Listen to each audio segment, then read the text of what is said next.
No, thank you. Sleepy. Come back in an hour. Need sleepy. Please go away. Let me sleep for the love of God!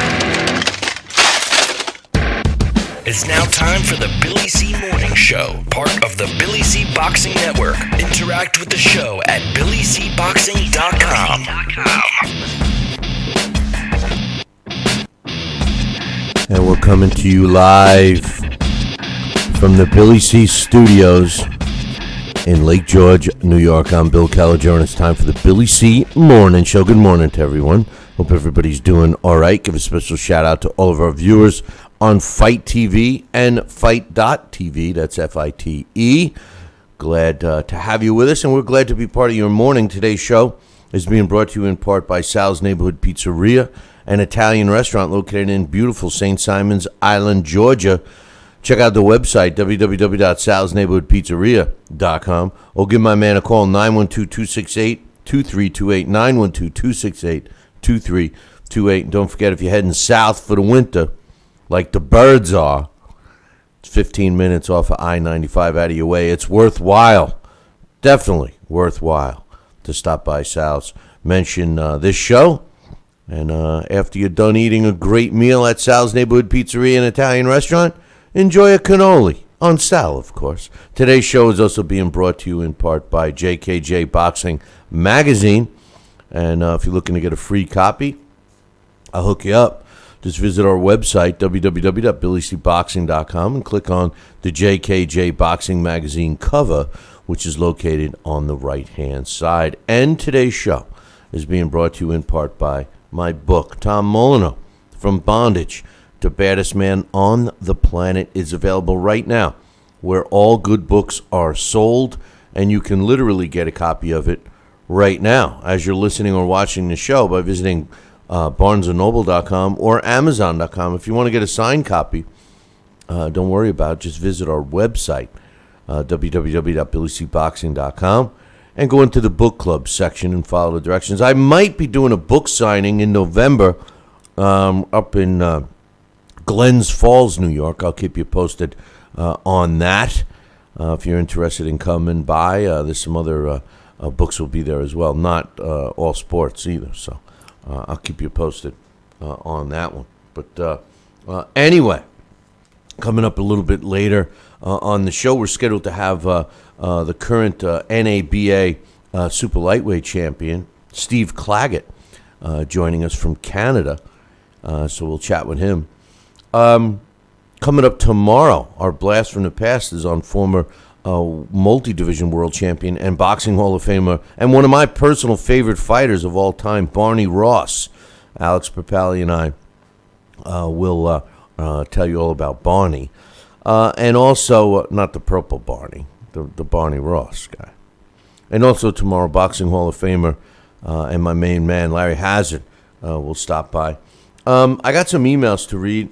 Today's topic, a lot has been said, and although I was a little wound up yesterday because of the scum Jets and their garbage quarterback, Ryan Fitzpatrick, we didn't really talk as much as I would have liked to about Tyson Fury and the latest issue with him backing out of the rematch again with Klitschko. And my question today, is Tyson Fury done? Will he ever fight again? What do you think? I personally don't think so. I don't think so. For whatever reasons and for whatever's going to come out, probably beginning today, I just don't think Tyson Fury will be fighting again. And joining me again is my man, Sal Rocky Senecola. Sal, will Tyson Fury fight again? Hey, good morning, Billy. How are you? Not too bad. I think that Tyson Fury, for some reason, I don't think he wants to go out this way, although you never could tell what's in a fighter's heart or mind. I don't know what he's going through, what minutia, what mechanics, whatever is going on in his mind. But I don't think we're going to see him fight for quite a while. But If he doesn't fight by April next year, definitely we're not going to see him again. You know, first of all, there's rumor that he's medically unfit. The WBO championship committee has ordered a mental evaluation along with a full medical evaluation today, as a matter of fact. It gives me reason to believe that, there's some underlying issues going on that maybe, at least here in the States, we're not privy to. But it certainly would kind of follow with what he's acted like lately, and lately I mean in the last year. When a fighter starts fighting, Sal, and they have the goal in their head that they want to accomplish, obviously if you're going to be a pro fighter, if you don't have a goal to be a world champion, you shouldn't be in the business. But assuming that you are trying to, build your career and direct it towards winning a championship, once you win that title, now I know you've never won a world title, but I'm sure you kind of could relate. Once you win that title, do you think it's like, now what? Do you have that mental part of you that says, okay, I got it, now what? Or do you want to strive to stay there on top? And I think years ago guys wanted to stay on top. Today it seems once they reach that goal, it's over. And maybe that's what Tyson Fury's experiencing. That's just it. You never know what's in a fighter's heart or mind. But the bottom line is, that's when you change gears. You climb to the top, you fight for the title, and if you're fortunate enough to win a world championship title, now you got to change gears and say, wow, I am recognized as the champion of the world. I've got to defend all oncomers, and I've got to be better. It's like me when I was building my pizza business. I mean, it's one thing to build a business, but to take into consideration the attrition and the recouping, it's another thing to maintain a business. And, when you're working for the title, you have the incentive, the reward, and you taste it. You're grabbing that ring. And once you got that ring, that golden ring in your hand, damn it, I'm going to hold on to it. And you got to change gears. Now you're going to defend all oncomers like you were in that position coming for a hungry fight for a title. So he should be in that mode. But if he's not, hey, guess what?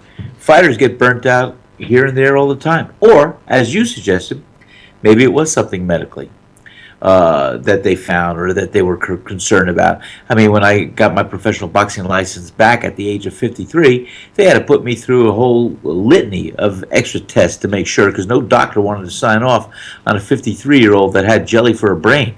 So they had to put me through an MRA of my brain. They had to make sure that everything was looking good.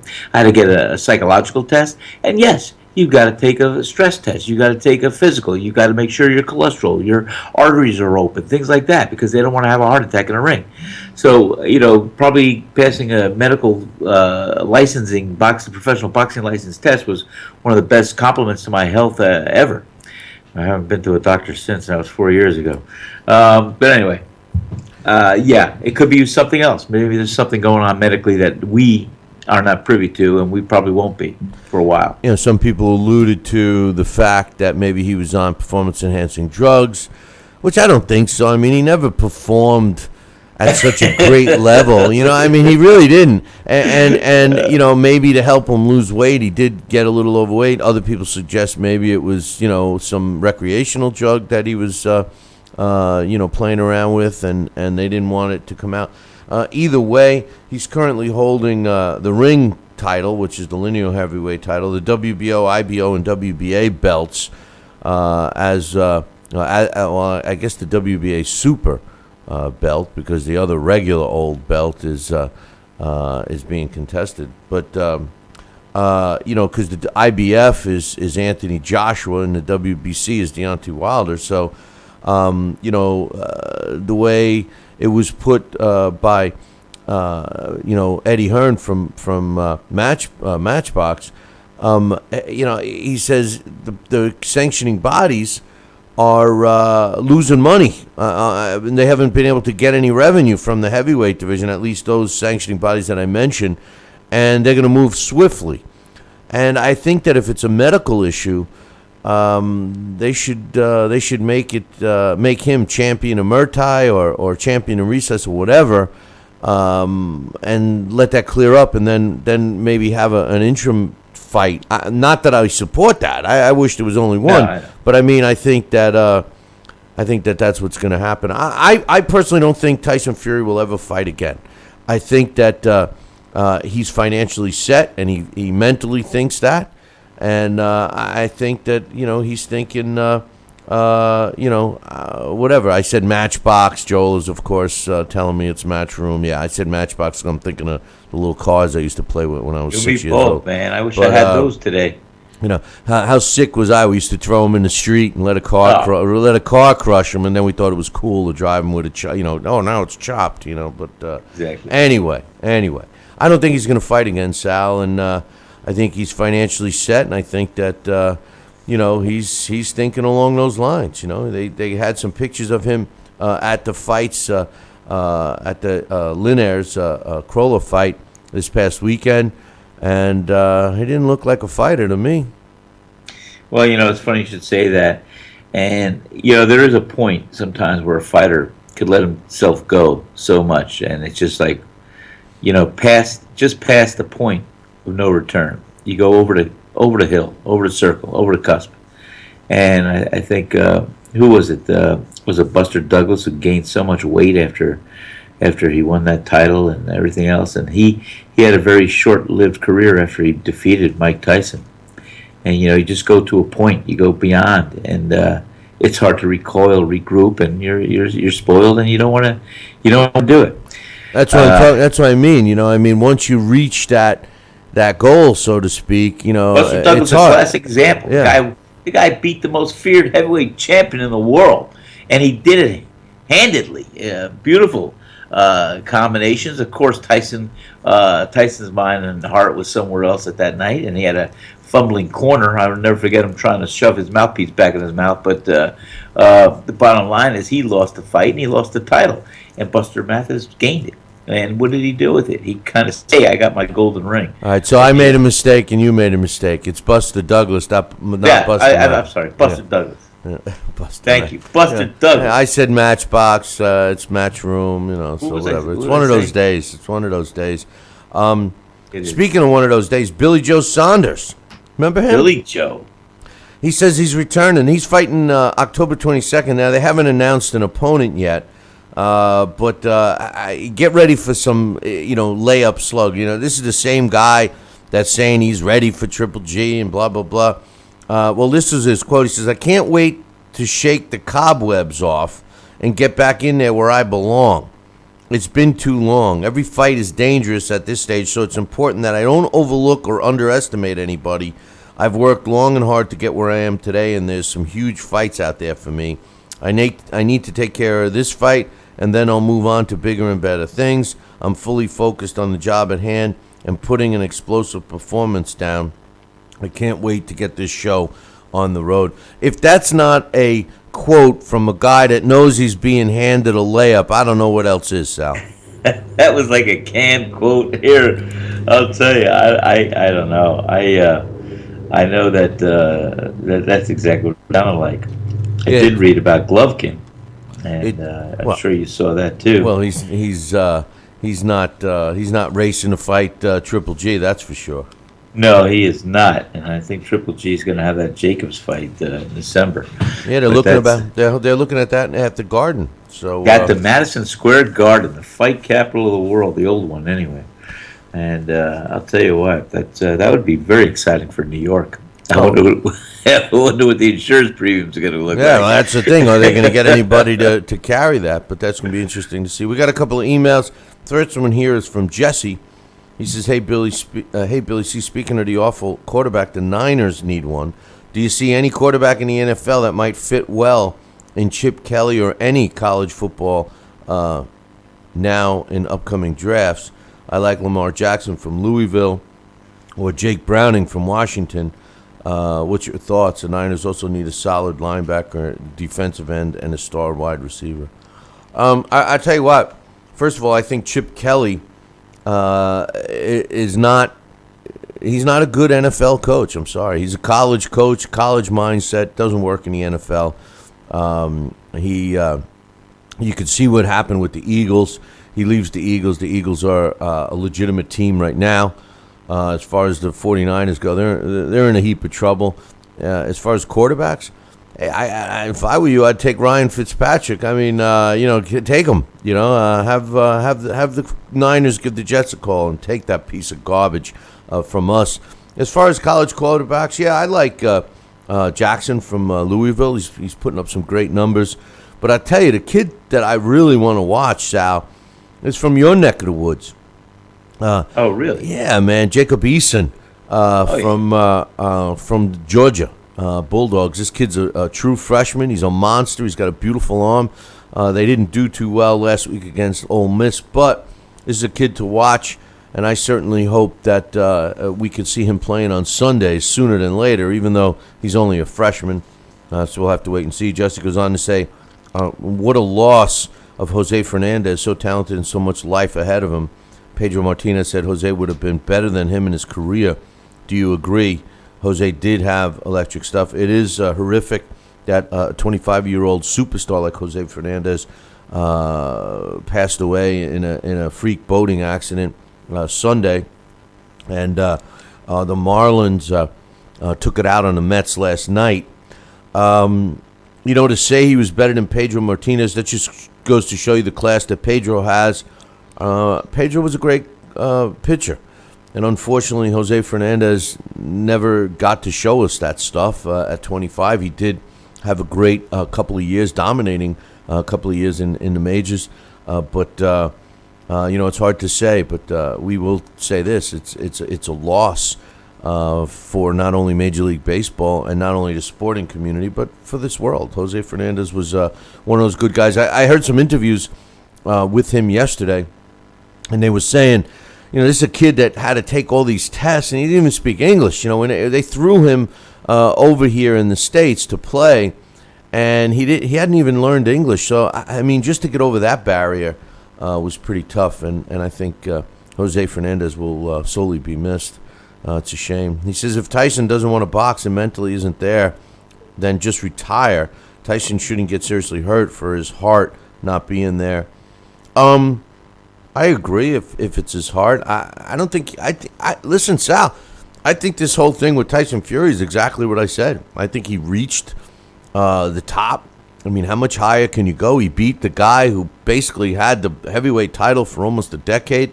And what do you do for a swan song? I mean, maybe deep down he knows he's not going to win the rematch because he just can't get up for it. Yeah, I don't know. It's a shame because it's I don't know. It's interesting, but we'll see. We'll see what happens and what develops. Jesse says good win by Christopher Diaz. He should continue to step up his level with such names as Cave, Koki Jim, Takun, Omar Douglas, Monterez, or Rene Alvarado. I can't disagree with you there. Jesse says also I'd like to see Linares have a rematch or fight Mikey or Terry Flanagan. Mikey Garcia, Terry Flanagan would be a good fight. I think Linares has already said he would fight rematch in England again with Crawler. I think that makes more financial sense for him at this point, because I think Linares beats Crawler again. Thanks for the email. This one's from my man James. He says, first I'd like to respond to the other Alex's comments. I agree we should have an American heavyweight champion. However, I don't care what color he is. Ali and Tyson were both black, and they were two of our greatest American champions. I wouldn't mind having a Native American or an Asian American champion if they're fun to watch. In other news, Alvarez both does and does not need Triple G. If he doesn't fight Triple G, hardcore fans like you and I will scoff at him. However, casual fans won't care.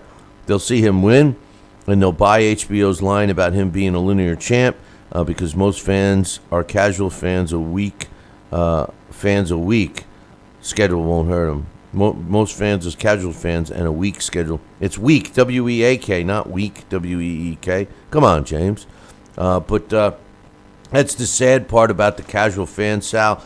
I don't think they're in it for the long haul, and I think that promoters that cater or focus on that casual fan is part of our problem. I think we need long-term fans.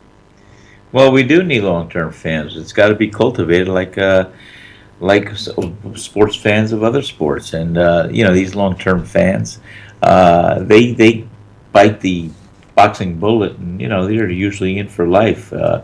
It's sometimes those starting out as fans, they have to see a good fight back to back with another good fight, and they get intrigued, they get involved with the sport, and they follow their favorites in the weight class. They see a good fight, and that's just it too. Sometimes a fight fan will be seeing a fight for the first time, and he'll see somebody that'll just catch his attention. He'll say, "Wow, I like this guy. I got to follow him, or I want to see what he does next." And that's how you get a fan. Yeah, it's true, but you want to see them grow, and you want to see them grow. You want to see them take challenges and stuff, not showcases. But final email. This one's from Joel. He says, with tonight's PBC being the last show of their calendar year on the schedule, where do you see Al Heyman's stable of boxers fighting going forward, like Broner and Wilder and the other big names under his umbrella? Do you think there will be a PBC reboot in 2017, and Al Heyman will have us all fooled? You're right about PBC ending in 2016. It seems and looks that way, but I don't feel Heyman will go out like this. What does Al Heyman really care? Al Heyman has made a ton of money doing what he's done. And I can't stand when people say, oh, well, Al Heyman, he's got deep pockets, he writes a check. No. He hasn't written a penny of his own money. He hasn't spent a penny of his own money. It's been investors' money through Waddle and Reed, and he spent that like a drunken sailor. And the thing is all these inflated purses that the fighters have been fighting for, he gets his cut of. He gets his cut. So, he's not hurting. And quite honestly, I just don't see the networks turning around and paying him, for the production of the fight cards that he's been airing on their networks, because they haven't. I mean, yes, we've been treated to a couple of really good fights, but I don't think it's going to justify what he needs to make a profit. So I don't think anybody's been fooled by Heyman except for the new fans that drank the Kool-Aid. He says, secondly, with Anthony Joshua's November 26th opponent still not being announced, and it's only 2 months away, is Joseph Parker Eddie Hearn's number one man for AJ? As long as he comes out victorious and uninjured against Dimitrenko, or do you see Klitschko fighting AJ with Fury seemingly having a lot of personal problems and unable to fight for the foreseeable future? I think that Anthony Joshua will fight Joseph Parker, and I think that that's going to be the fight. I don't see Klitschko fighting Anthony Joshua next. I think Klitschko may fight someone else and then set up a fight with Anthony Joshua. I don't know. I'm not sure what Klitschko does, Sal, to be honest with you. I mean, he doesn't really have anything to prove. No, but it's so funny because we were talking about that. I used the term round robin. If you put Deontay Wilder, Anthony Joshua, and Klitschko, you could see a fight happening out of those three fighters. And I thought I saw on ESPN page earlier that Joshua and Klitschko is being rumored to possibly do something by November. I may have misread it. I was just glancing, but there's others out there that are thinking along those lines. You either have a fighter pilot flying around your house, or you're getting the lawn cut. I mean, you didn't hear that, did you? No, I'm just making it up. I'm just making it up. Of course I heard. I'm saying to myself, oh, jeez. Yeah. Now, earlier they were using It's the landscapers around the condo. Earlier, they were using one of the weed eaters or edgers, and I'm saying, "Oh my God, I'm going to explain that's a fly in my microphone." Yeah. They go, It's funny. I'm doing these pantomime here. I'm swatting flies. When I hear the lawnmower in the background, I'm telling you, when we did I gotta find another secret undisclosed location. when we did the morning show last time, not this time, I had a guy cutting my lawn, and wouldn't you know, he would come every time I'd be doing the show, and it would be right outside, cutting the lawn. It's like, give me a break, you can pick any other time of the day, but anyway.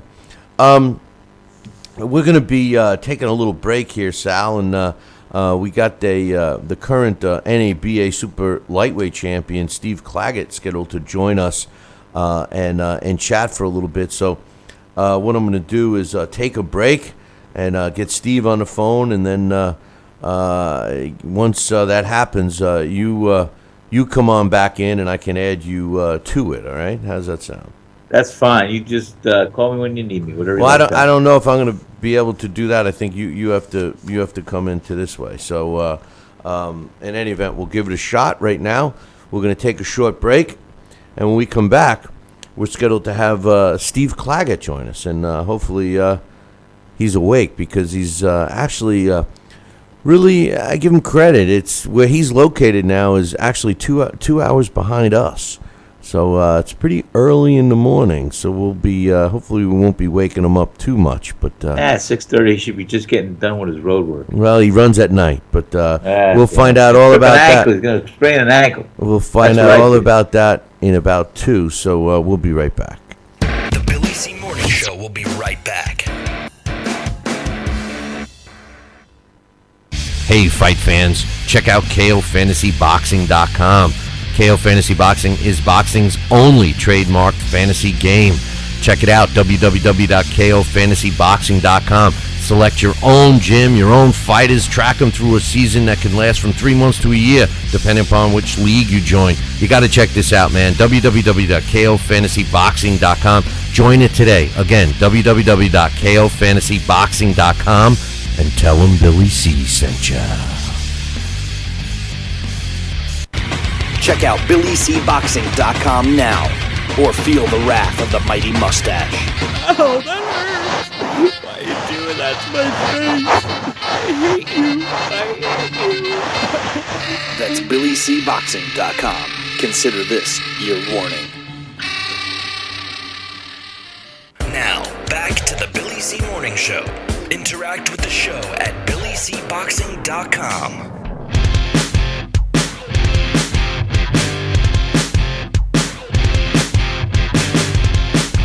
And we're back. You're listening to the Billy C. Morning Show right here on Fight TV. Glad you guys could join us. Don't forget about getting a copy of my book. Tom Molino, From Bondage to Baddest Man on the Planet, is available right now where all good books are sold. And you could literally get a copy of it right now by visiting Amazon.com or BarnesandNoble.com. If you want a signed copy, visit the website, www.BillyCBoxing.com. And I'll click on the book club section and follow the directions. I'm sure you can handle that. Well, joining us right now is the current junior, or I should say light welterweight or super lightweight, however you want to call it. I like to call it junior welterweight. NABA champion, Steve Claggett. What's up, Steve? How you doing, Billy? Thanks for having me. Hey, thanks for getting up early, man. I really appreciate it. Now, what's the deal? You do your road work at night, and you're usually in your feety pajamas about now, or what? Yeah, you call me a nocturnal schedule. Well, listen, brother, I really appreciate you taking the time with us right now. I definitely value that a lot. So, first and foremost, the last fight you had a couple of weeks ago against Emmanuel Robles. We talked a lot about that fight here on the show. It was in Las Vegas. You won a tough battle to pick up the NABA title. Tell us about that fight, what you had to do to prepare for it, and what's changed for you since the victory. That fight was big for me, this last one. So leading up to the fight, I actually switched my trainer for probably the first time since I was a young kid. It was just something that needed to be done. And my training camp was great. I worked with a whole new team of guys. We focused on the southpaw aspect of things, seeing as he was a southpaw, and then we also focused on some of his movements that he's continuously doing, and it was just a good camp. You know, I took the summer off of doing summer stuff so I could be in the gym to get ready for that fight, and you know, it was I stuck to the game plan the whole way through, and I got the result that I wanted. You know, so do you think that the change of the team, so to speak, helped you in preparation, or do you think it was just a reboot, like a mental reboot, where you felt like you were starting over again, and you had that that feeling when you first starting something, everybody's really into it. Did you get that back? Were you missing that? Is that what kind of prompted you into going for a change? Yeah, like I never like to speak poorly about things, and I still owe everything to my roots, where I started. But at this stage of my career, the place where I was at was very empty. There was not many fighters in there. I'm training by myself every day, and now at this new gym, I got a whole team of hungry fighters I'm working with every single day. We're side by side, putting in work, and this is kind of like it's a mental edge, and it's like you can kind of bounce off each other's energy as you're all working together in the gym, and it was something I needed to do in more ways than one, and I mean the results showed for themselves, because I felt like I fought 10 times better than I did my previous fight in April, which in that case I was kind of I was without a lot of things in my camp. So this was a good move for me. I wanted to ask you a question. As I have been following your career, you have 4 blemishes on your record, but really only one was a legitimate loss. The other 3 you could really make the argument that they were kind of controversial. The scorecards were extremely close, and how as a fighter do you overcome those? Because they got to affect you mentally, where I mean, I know the old saying is, oh, you got to put it behind you, you got to forget about it, you got to think about the next fight and everything, and I know it's easier said than done. How did you accomplish putting those fights behind you to move forward in a positive way, the way you have? Well, I mean, I had to, really, because you don't get a restart. You don't ever get a, you can't wipe the whiteboard clean in this sport, and you get to, you're stuck with it. And like you said, I had one of those fights. I fought a guy named Alexander Lapoli. I beat that guy, and still to this day I believe it. The Chris Van Heerden fight, I believe that I won. That was in April 2016 in Las Vegas. I thought I won it 6 rounds to 4 pretty handily. So did the announcers, my trainer, my friends and fans, and even people that didn't know. And then the Konstantin Ponomarev fight, that one, it could have went either way. I mean, I believe that I landed bigger punches, but I got outpointed. So, and I kind of got outmanaged in that stage of my career, being an 8-round fight where I could have done a lot better with the 10. If anyone saw the fight, they saw that I was really taking it to them in the last round. But I mean, what can you do? This is just the name of the game, and realistically, I'm not ashamed of any of my losses, because I went out there and I tried. It was supposed to be gladiators, right? And nowadays, it almost seems like too many guys are taking the easy fights, and you'll see guys padding their record, but nobody cares about, if one side's 25-0 and the other side is 13-7, you got A side, B side, but everybody knows who's going to win. It kind of takes away a little of the edge, a little bit of the toss-up, and that's why everybody wants to see these high-profile, big competitive fights. And I think that I'd like to bring that. I like just always bring that out. People know that I'm not scared to fight anybody. I'll fight anybody, undefeated or not. It makes no difference. This is just kind of a spot that I found my career in. And since you can't go backwards in the sport, I've just got to go forwards. And I just focus fight to fight, work on opponent to opponent. And if I bring it, then, at the end of the day, it's the entertainment business. It is the gladiator business, and we're supposed to be there to fight. So hopefully the fans can see that that's my mind state. That's the way that I like to do things, and they'll get a show every time I come out there. Do you think that, first of all, I agree with everything you said, and it's a shame that a lot of new fans are accepting these showcase fights where, you pretty much know who the winner is going to be, and I think it's hurting our sport. So I applaud you for taking pride in challenging yourself and fighting the competitive fights, which means a lot, which gets me to the next question. The media, the networks, promoters to a degree, they all paint this picture like if a fighter gets a loss, it's over. They went from that prospect or contender to a journeyman status or whatever. And I totally disagree with it. And I look at a young fighter like yourself, and you have a couple of blemishes on your record, but it also seems like you've been able to take those losses, even if they were, not legit, in your mind and in announcers' minds and etc., that you've learned something from it, and you've used those fights to better yourself, to better your game. And that's important, because one of my arguments is that a fighter can't get better if they're not fighting better opposition. If they're constantly being fed cupcakes, you don't get a chance to get better. I mean, what's your thoughts on that? Yeah, I totally agree with you there.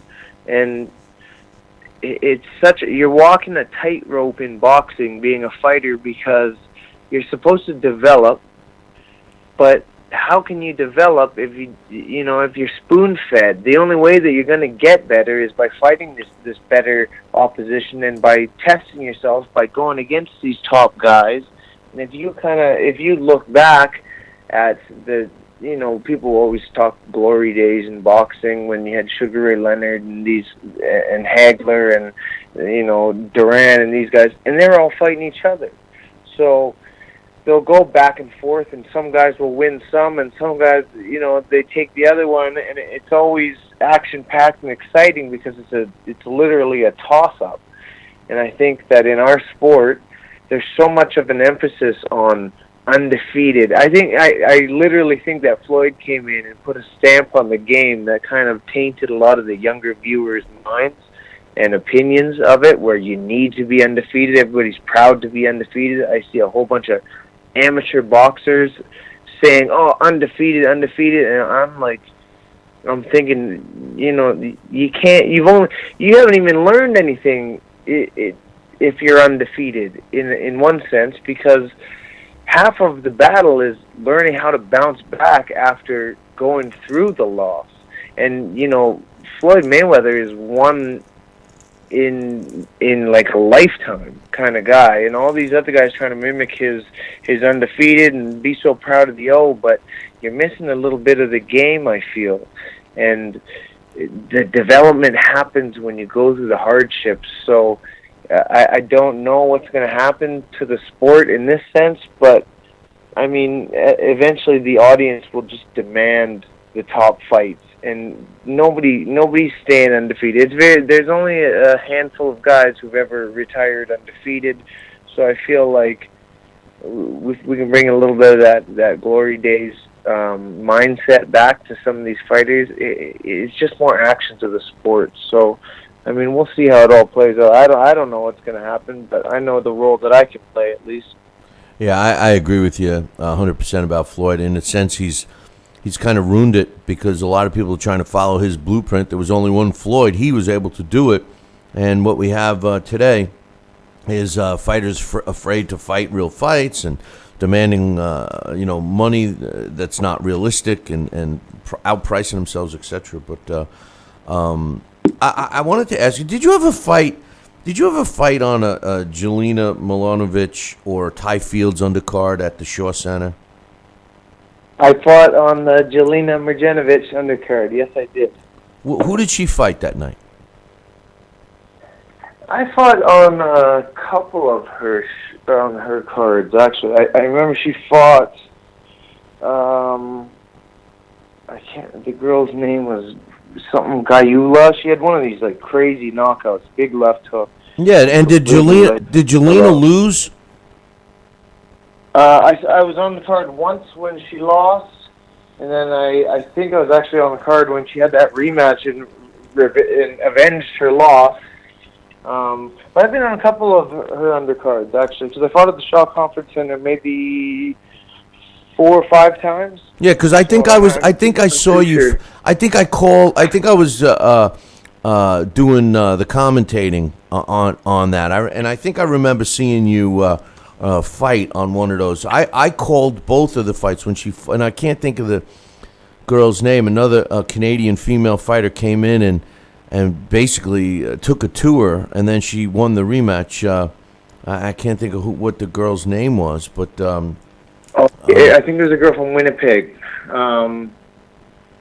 She came with a lot of. I do know who you're talking. Yeah, she came with a lot of fans, and she basically had the performance of I don't know, but yeah, I called one of those. I was, as I was looking, I'm saying, oh yeah, the Shore Center. But anyway, what's in the works for you next, Steve? I mean, you just had a big fight and a win. I mean, anything in the works for you? You laying low for the rest of the year, or what? Well, I definitely hope not. I want another fight. See, I'm in a bit of a tough spot because I'm a free agent. I'm without promoter, so I get brought in on the B side almost every time. I'm trying to get signed over here, but the boxing is not that big where I'm at in Calgary. So. I mean, my name's out there. I'm going over offers, but I don't know what's going to happen because it's tough being on the opposition side because you never get the notice or any of the even though I'm in the gym right now. I'm ready to go, and just like the last fight, they gave me a month's notice. Cool, I'm good with that. But last night, I got offered a fight, the Ashley Theophane fight, which is next Friday. And I mean, this is just, I'll take the fight, but I'm not taking the fight on a week's notice. It's a stupid career decision. And I keep getting offers like that, being in the situation that I'm at. So I just got to be ready and then do the same thing that I did last time. Just be ready, and then they think that they're going to get me and catch me off guard, but, I was already in camp. So for me, my schedule is one more fight before the end of 2016, guaranteed. And then I'd love to sign with a promoter of, somewhere down the States and just stay active. I wish I could be fighting 4 or 5 times a year. I'm ready to go, and it's a tricky business. But guaranteed one more fight for me before the end of 2016. Well, I hope you hang in there because, you're a fighter on the rise, and I think everything's going to work out for you, but you're smart about not taking those last-minute fights. I never let my fighters take those, and especially when they throw all kinds of money at you. I mean, that's basically, they're telling you can't win, and the only way you're going to win is if you knock the person out. So, be strong there. Things will work out for you. You're a talented young fighter, and I like what I see. And I wish you all the luck in the world. And I hope you can come back on, Steve. And maybe once you get a fight announced, give me a shout. And I would love to have you come back on. Yeah, I would love to be back on. And I appreciate you having me out here. Well, what I'll do is I'll reach out. I'll get your contact info, and we can chat about a couple of things off air, and we'll go from there, my man. Thank you very much. I appreciate it, and looking forward to doing it again soon. All right, Steve, and once again, thank you very much for getting up real early and Go back to sleep, man. We'll get you next time, brother. I'm up now. It's training time. There you go.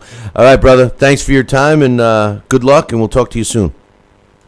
All right, man. Take care. All right, brother. That's Steve Claggett. He's the NABA super lightweight champion or junior welterweight champion, however you want. I like the junior welterweight title, coming off a win against Emmanuel Robles. And I think that this is a kid to keep an eye on. One of the things I like about his comments was, hey, some of the fights that he was in, he felt he was robbed. And that's the problem with fighters that take these fights on short notice. And like he said, he's on the B side.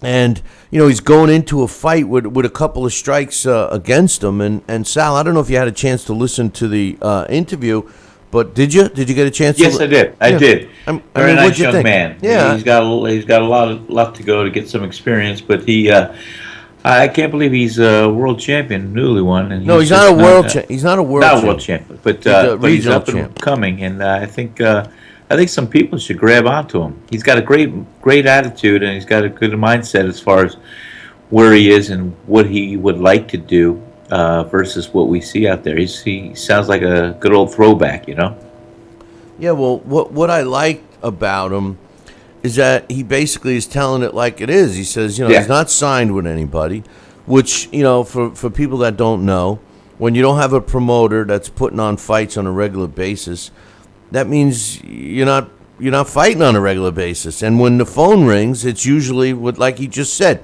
he gets a call to fight next week against Ashley Theophane, who's a decent fighter. And that's not really fair. That's putting a kid in a tough situation. What I really liked is his awareness that that's the way it happens. They try and, in his own words, they try and catch you off guard. And what he does to counter that, Sal, is he's in the gym. He's prepared. Right. So when they call him and say, hey, you want this fight? If he plays the game right and says, oh, well, I'm not really in shape, blah, blah, blah, and they think they got the perfect guy, but here he is in shape and ready to roll, that's when some opportunities can open up for him. Oh, I agree with you 100%. And, that's so funny because I remember one of my trainers, Don Turner, used to say that all the time. He's a big believer. Stay in the gym, always be in shape because you never know when that phone's going to ring. And it was so true. And, that was what happens many times than not. Yeah, well, I wish him all the luck in the world. If you look at his record, and I tell you another thing, he fought a tough kid for the Canadian welterweight title back in 2015 in April. Tibor Broch. He's a kid that we've had on here, and there's a great example. Tibor's got a record of 7 wins, 6 losses, and 5 draws. Now, my man Johnny Blaze. Is probably chuckling to himself if he's listening to the show because he knows how much I love Tibor Broch.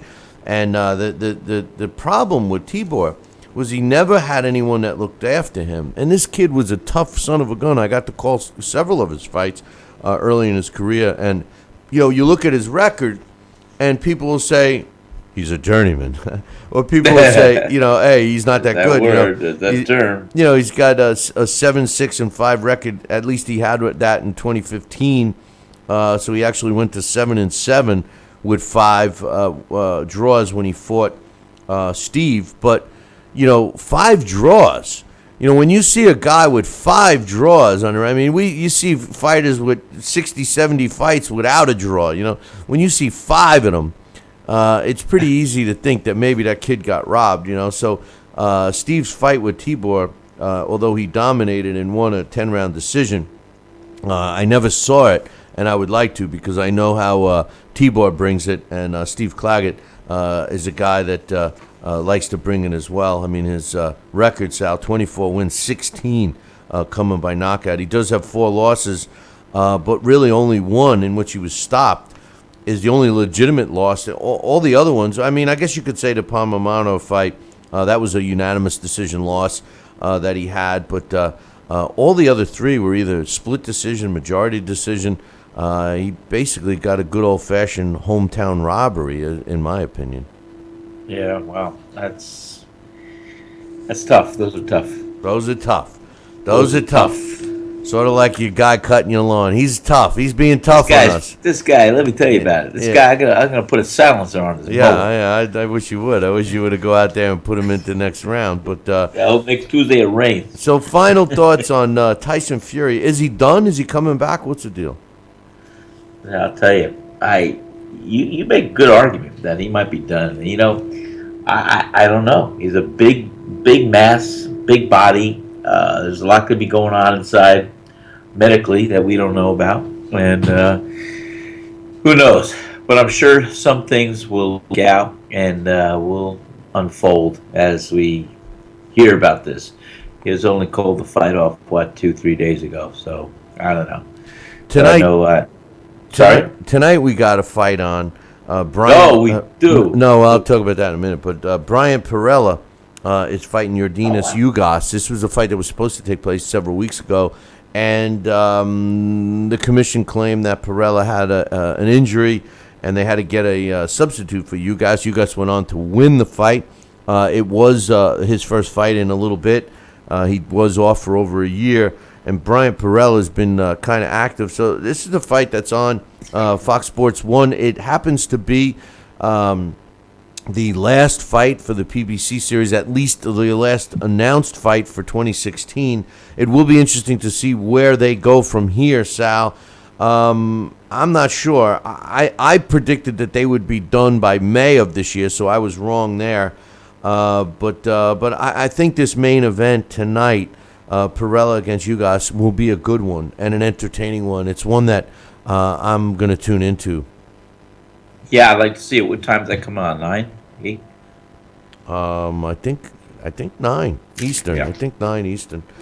Speaking of fights, last night we had the first presidential debate, Sal, and I watched it, and you know what I saw is I thought I saw Donald Trump for the most part until towards the end really hold his composure like I was hoping he would, and to me it looked like Hillary Clinton was like canned. Everything was canned. I looked at her. She looked like Howdy Doody. You know, I just, you know, she just with those fake cheekbones. I know. I mean, she looked so fake. And then, you know, I even got a call from John from LDL TV. And John, know where he is. Yeah, well, he was saying that he didn't. You know, he wasn't. He was on the fence. You know, he wasn't really a big fan of Donald Trump. But he said last night he thought Donald Trump was kicking Hillary's butt. He said that he feels that, you know, Donald would make a good president, and he's kind of jumping over to the other side of the fence. And then I see this morning all the powers that be say that Hillary won. 60-something% say that she won the debate. What's your thoughts? You know, my thought was it was an opening round. And, you know, Trump, I think he tried to keep his composure early on, and he did. It was evident that he did not prepare or study as much as he could have, but he did it he kind of wing it. You know, he would wing it. But I think he did more than hold his own. I think what he's got to do, though, he's got to be disciplined, not so emotionally involved with it, and he's got to just keep to the talking points that we need to know. And he started with some great, I mean, what has this woman done in public office for 25 years? Let's see her accomplishments. What has she done? And that's a great start. And she is pure can. You know, she's going to hit on the talking points and hurt them. But I think it was an interesting sparring session. And sure, I think they both learned. And they're both going to prepare for what this first experience yielded for each, and I think the next debate's going to be a little more fiery and a little more fire for effect. They should be able to talk about the topics and have the answers. And if they don't, they should hit each other for not. I thought that she was trying to cut him up more, and I thought it made her look foolish because if she would have played the professional role, if she would have tried to utilize her so-called experience and expertise in these situations, she shouldn't have played the old, let me cut him up, let me question his character, let me question this, let me question that. And then once she did, she was playing into his game because, that's he's the art of the deal. Yeah. I mean, Trump has a strategy, win, lose, or draw. I mean, the guy is smart on so many levels to compete and to win. So his house of cards is yet to be dealt. And I think that that was just the first revealing of the hands last night. I don't know why I'm using this analogy, but it looks like it's working. I think let's talk about it. Trump's a smart guy. He's got her on a level that he's going to dictate and dominate, and I think this is going to feed pretty much into his strategy. So we'll see. You know what? You want to leave with the best impression for last. And you know what? They got 2 more debates going on, and there's a lot that can happen at those debates. Yeah, well, we'll see. I still think he's gonna come in and snatch victory from that can. Well, I think so. Yeah, I can't stand. I loved when she said, "Well, my husband," and he goes, "That was the worst deal ever made," and she never went back to mentioning him again, did she? No, and that's just it. I mean, how do you? I mean, there's no real way she could defend a lot of the issues, and like I said, Trump's got a key on those kind of issues, and he's also got to recognize, or have us recognize, what has she really accomplished in her 25 years of serving the public. Well, she said one thing that really kind of backed him. She said when he was talking about keeping jobs here in the States and everything else, and blah blah blah, she says, well, the United States makes up I think she said only 5% of the world's population. She says 95% is the rest of the world, and she says we need to trade with them. And I said to myself, I said, why? We were, whether we're 5%, 10%, whatever, I don't know the exact figures, but why, when we used to be the country that everybody had to get stuff from? Now it's like she's actually promoting what he's saying that we shouldn't do, and that is exactly create jobs and buy goods and products and services from other countries and let them bring their stuff here for free. But when we try to sell our stuff over there, we're paying taxes and tariffs and everything else. And that's all under the Obama and mostly Democratic situations. She always says, "Oh well, we're going to give the money back. We're going to do the education. We're going to do it." But she didn't say how. She's a politician. Yeah, but she didn't say how. How are you going to do it? The same platform that Obama, the worst president we've ever had in this country, made it sound like everybody was going to get checks in the mail as soon as he got elected. And I don't know about you, Sal, but I never received a penny from the guy.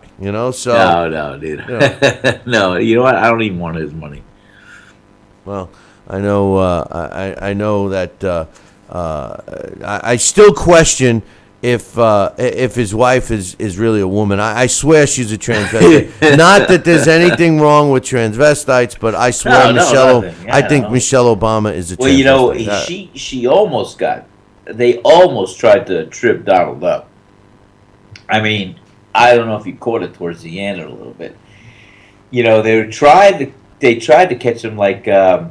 When I think Lester Holt asked him, "What did you mean when you said Hillary Clinton doesn't look like a president, or doesn't look the part, whatever it was?" And he, doesn't look presidential.